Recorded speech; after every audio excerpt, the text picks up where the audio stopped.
Hello guys, welcome back to Amulya Amma YouTube channel. ಈ ವಿಡಿಯೋದಲ್ಲಿ ನಾವು ಮೊಟ್ಟೆ ಸಾಂಬಾರನ್ನ ಯಾವ ಥರ ಪ್ರಿಪೇರ್ ಮಾಡೋದು ಅಂತ ನೋಡೋಣ. ಮೊದಲಿಗೆ ನನ್ನ ವಿಡಿಯೋ ನೋಡ್ತಿರೋರಲ್ಲಿ ಯಾರು ನನ್ನ ಚಾನಲ್ ಸಬ್ಸ್ಕ್ರೈಬ್ ಮಾಡಿಲ್ಲ, ದಯವಿಟ್ಟು ಸಬ್ಸ್ಕ್ರೈಬ್ ಮಾಡಿ ಅಂತ ಹೇಳ್ತಾ ಬನ್ನಿ ಇವಾಗ ಮೊಟ್ಟೆ ಸಾರನ್ನ ಪ್ರಿಪೇರ್ ಮಾಡಲಿಕ್ಕೆ ಮಸಾಲಾನ ರೆಡಿ ಮಾಡ್ಕೊಳ್ಳೋಣ.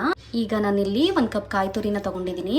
ಅಷ್ಟು ಕಾಯಿ ತುರಿನೂ ಕೂಡ ಮಿಕ್ಸಿ ಜಾರ್ಗೆ ಸೇರಿಸ್ತಾ ಇದ್ದೀನಿ. ನಂತರ ಇಲ್ಲಿ 1 ಗಡ್ಡೆ ಬೆಳ್ಳುಳ್ಳಿನ ಸ್ವಲ್ಪ ಮೀಡಿಯಂ ಸೈಜ್ನಲ್ಲಿ ಹಚ್ಚಿಟ್ಕೊಂಡು ಮಿಕ್ಸಿ ಜಾರ್ಗೆ ಸೇರಿಸ್ತಾ ಇದ್ದೀನಿ. ಈಗ ನೋಡಿ 2 ಗಡ್ಡೆ ಬೆಳ್ಳುಳ್ಳಿನ ನೀಟಾಗಿ ಸಿಪ್ಪೆನ ತೆಗೆದು ಬಿಡಿಸ್ಕೊಂಡಿದ್ದೀನಿ, ಅದನ್ನು ಕೂಡ ಸೇರಿಸ್ತಾ ಇದ್ದೀನಿ. ಹಾಗೆ ಅದ್ರ ಜೊತೆಗೆ ಚಿಕ್ಕದಾಗಿ ಪೀಸ್ ಮಾಡ್ಕೊಂಡಿರುವಂತಹ ಶುಂಠಿನೂ ಕೂಡ ಸೇರಿಸ್ತಾ ಇದ್ದೀನಿ. ಇದೆಲ್ಲ ಸೇರಿಸಿದ ನಂತರ ಇಲ್ಲಿ 2 ಟೊಮೊಟೊನೂ ಕೂಡ ನೀಟಾಗಿ ಚಿಕ್ಕದಾಗಿ ಸ್ವಲ್ಪ ಹಚ್ಚಿಟ್ಕೊಂಡು ಸೇರಿಸ್ತಾ ಇದ್ದೀನಿ. ಟೊಮೊಟೊ ಆ್ಯಡ್ ಮಾಡಿದ ನಂತರ ಇಲ್ಲಿ 1.5 ಸ್ಪೂನ್ ಹುರ್ಗಡ್ಲೆನೂ ಕೂಡ ಸೇರಿಸ್ತಾ ಇದ್ದೀನಿ. ತುಂಬಾ ಟೇಸ್ಟಿಯಾಗಿ ಬರುತ್ತೆ ನೀವು ಹುರ್ಗಡ್ಲೆನ ಇಲ್ಲಿ ಆ್ಯಡ್ ಮಾಡೋದ್ರಿಂದ. ನೆಕ್ಸ್ಟ್ ಇದಕ್ಕೆ ಸ್ವಲ್ಪ ಚಿಟಿಕೆ ಅರಿಶಿನ ಪುಡಿನೂ ಕೂಡ ಸೇರಿಸ್ತಾ ಇದ್ದೀನಿ. ಚಿಲ್ಲಿ ಪೌಡರ್ನೂ ಕೂಡ ಆ್ಯಡ್ ಮಾಡ್ತಿದ್ದೀನಿ 1 ಸ್ಪೂನು. ಚಿಲ್ಲಿ ಪೌಡರ್ ಆ್ಯಡ್ ಮಾಡಿದ ನಂತರ 2 ಟೇಬಲ್ ಸ್ಪೂನು ಧನಿಯಾ ಪೌಡರ್ನೂ ಕೂಡ ಸೇರಿಸ್ತಾ ಇದ್ದೀನಿ. ಇದೆಲ್ಲ ಸೇರಿಸಿದ ನಂತರ ನಾನಿಲ್ಲಿ 2 ಪೀಸ್ ಚಕ್ಕೆನ ತುಂಬಾ ಚಿಕ್ಕದಾಗಿ ಪೀಸ್ ಮಾಡ್ಕೊಂಡು ಸೇರಿಸ್ತಾ ಇದ್ದೀನಿ. ಹಾಗೆ 4 ಲವಂಗ ಕೂಡ ತೊಗೊಂಡಿದ್ದೀನಿ. ಹಾಗೆ ಅದ್ರ ಜೊತೆಗೆ ಸೋಂಪು ಕಾಳನ್ನು ಕೂಡ ಸೇರಿಸ್ತಾ ಇದ್ದೀನಿ. ಇದು ಬಂದು ಆಪ್ಷನಲ್ಲು, ಸೋಂಪು ಸ್ಮೆಲ್ ಆಗುತ್ತೆ ಅನ್ನೋರು ಮಾತ್ರ ಆ್ಯಡ್ ಮಾಡ್ಕೊಳ್ಳಿ, ಇಲ್ಲ ಅಂತಂದರೆ ಇದನ್ನು ಸ್ಕಿಪ್ ಮಾಡ್ಬೋದು. ಹಾಗೆ ಇದ್ರ ಜೊತೆಗೆ 8 ರಿಂದ 9 ಮೆಣಸನ್ನು ಕೂಡ ಸೇರಿಸ್ತಾ ಇದ್ದೀನಿ. ಇದೆಲ್ಲ ಆಗಿದ ನಂತರ ಮೇಯ್ನ್ ಇಂಗ್ರೀಡಿಯೆಂಟ್ಸೇ ಕೊತ್ತಂಬರಿ ಸೊಪ್ಪು. ಯಾವುದೇ ರೀತಿ ನಾನ್ ವೆಜ್ ಅಡುಗೆಗಳಿಗೆ ಕೊತ್ತಂಬರಿ ಸೊಪ್ಪಿಲ್ಲ ಅಂತಂದರೆ ನಿಜವಾಗ್ಲೂ ಚೆನ್ನಾಗಿರಲ್ಲ. ಸೊ ಅದರಿಂದ ಇಲ್ಲಿ ನಾನು ಒಂದು ಸ್ವಲ್ಪ ಕೊತ್ತಂಬರಿ ಸೊಪ್ಪನ್ನು ಕೂಡ ಆ್ಯಡ್ ಮಾಡ್ತಾ ಇದ್ದೀನಿ. ಇವಾಗ ಇದಕ್ಕೆ ಸ್ವಲ್ಪ ನೀರು ಸೇರಿಸ್ಕೊಂಡು ನೀಟಾಗಿ ಗ್ರೈಂಡ್ ಮಾಡ್ಕೊಳ್ಳೋಣ. ಇವಾಗ ನೋಡಿ ಈ ಥರ ಅಗ್ಲಕ್ಕಿರುವಂತಹ ಒಂದು ಪ್ಯಾನ್ ತೊಗೊಂಡು ಇದಕ್ಕೆ 2 ಟೇಬಲ್ ಸ್ಪೂನ್ ಆಯಿಲ್ನ ಕೂಡ ನಾನು ಸೇರಿಸ್ತಾ ಇದ್ದೀನಿ. ಈ ಥರ ಅಗ್ಲಕ್ಕೆ ತೊಗೊಳೋದ್ರಿಂದ ನೀವು ಸಾಂಬಾರನ್ನ ಕಲಿಸುವಂಥ ಟೈಮಲ್ಲಿ ಮೊಟ್ಟೆ ಕಲಿಸ್ಕೊಳ್ಳಲ್ಲ. ಅದರಿಂದ ಈ ಥರ ದೊಡ್ಡ ಪ್ಯಾನೇ ತೊಗೊಳ್ಳಿ. ಈಗ ಇದಕ್ಕೆ 2 ಹಸಿಮೆಣಸಿನ್ಕಾಯಿನ ಸೇರಿಸ್ಕೊಳ್ಳಿ. ಹಾಗೆ ಅದ್ರ ಜೊತೆಗೆ ಸ್ವಲ್ಪ ಕರಿಬೇವಿನ ಸೊಪ್ಪನ್ನು ಕೂಡ ಸೇರಿಸಿದ್ದೀನಿ ನಾನು. ಹಾಗೆ 1 ಗಡ್ಡೆ ಚಿಕ್ಕದಾಗಿ ಈರುಳ್ಳಿನೂ ಕೂಡ ಹಚ್ಚಿಟ್ಕೊಂಡು ಇದಕ್ಕೆ ಸೇರಿಸ್ತಾ ಇದ್ದೀನಿ ಫ್ರೈ ಮಾಡಲಿಕ್ಕೆ.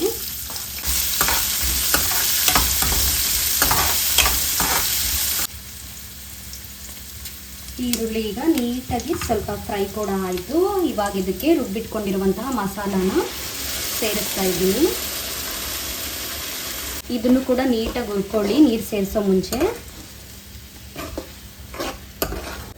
ಇವಾಗ ನೋಡಿ ಮಸಾಲ ಕೂಡ ನೀಟಾಗಿ ಫ್ರೈ ಆಗಿದೆ. ಇವಾಗ ಇದಕ್ಕೆ ನೀರನ್ನ ಸೇರಿಸೋಣ.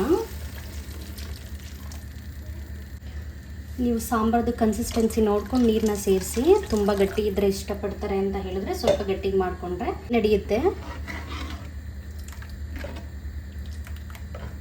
ನೋಡಿ ನಾನಿಲ್ಲಿ ಈ ಕನ್ಸಿಸ್ಟೆನ್ಸಿಲಿ ನೀರನ್ನ ಸೇರಿಸಿದ್ದೀನಿ. ಸ್ವಲ್ಪ ಕುದೀತಾ ಗಟ್ಟಿ ಬರುತ್ತೆ ಸಾಂಬಾರು ಅದರಿಂದ. ಇವಾಗ ಇದಕ್ಕೆ ರುಚಿಗೆ ಎಷ್ಟು ಬೇಕೋ ಅಷ್ಟು ಸಾಲ್ಟ್ನ ಸೇರಿಸಿ. ನಾನಿಲ್ಲಿ ಕಲ್ಲುಪ್ಪನ್ನ ಸೇರಿಸ್ತಾ ಇದ್ದೀನಿ.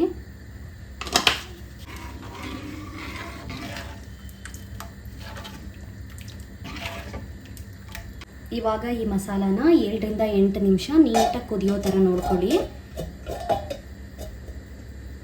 ನೀಟಾಗಿ ಬೇಯಲಿ. ಬೆಂದಿದ ನಂತರ ಇದಕ್ಕೆ ಮೊಟ್ಟೆ ಬಿಡೋಣ. ನೋಡಿ ಫ್ರೆಂಡ್ಸ್, ಇವಾಗ ಆಲ್ಮೋಸ್ಟ್ 7 ರಿಂದ 8 ನಿಮಿಷ ನೀಟಾಗಿ ಬೆಂದಿದೆ ಸಾಂಬಾರು. ನೋಡಿ ನೀವೇ ನೋಡ್ತಿರ್ಬೋದು ಎಷ್ಟೋ ಇವಾಗ ಗಟ್ಟಿ ಪ್ರಮಾಣದಲ್ಲಿ ಸಾಂಬಾರು ರೆಡಿಯಾಗಿದೆ. ಇವಾಗ ಇದಕ್ಕೆ ಒಂದೊಂದೇ ಮೊಟ್ಟೆಗಳನ್ನ ನಿಧಾನಕ್ಕೆ ಸೇರಿಸೋಣ. ನೀವು ಗ್ಯಾಸ್ನ ತುಂಬಾ ಕಡಿಮೆ ಲೋ ಫ್ಲೇಮ್ನಲ್ಲಿ ಇಟ್ಕೊಂಡು ಮೊಟ್ಟೆನ ಸೇರಿಸಿ.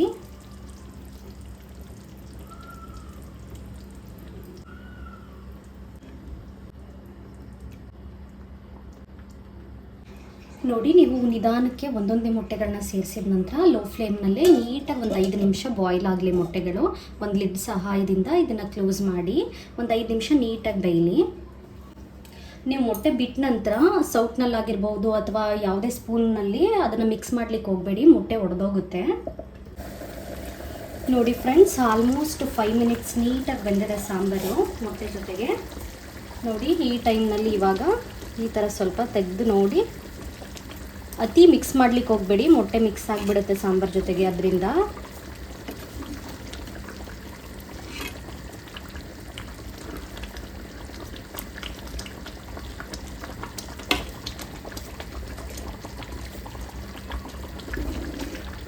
ನೋಡಿ ಈ ಟೈಮ್ನಲ್ಲಿ ಬೇಕಿದ್ರೆ ಇನ್ನೂ ಸ್ವಲ್ಪ ಕೊತ್ತಂಬರಿ ಸೊಪ್ಪು ಇಷ್ಟಪಡೋರು ಆ್ಯಡ್ ಮಾಡ್ಕೊಬೋದು.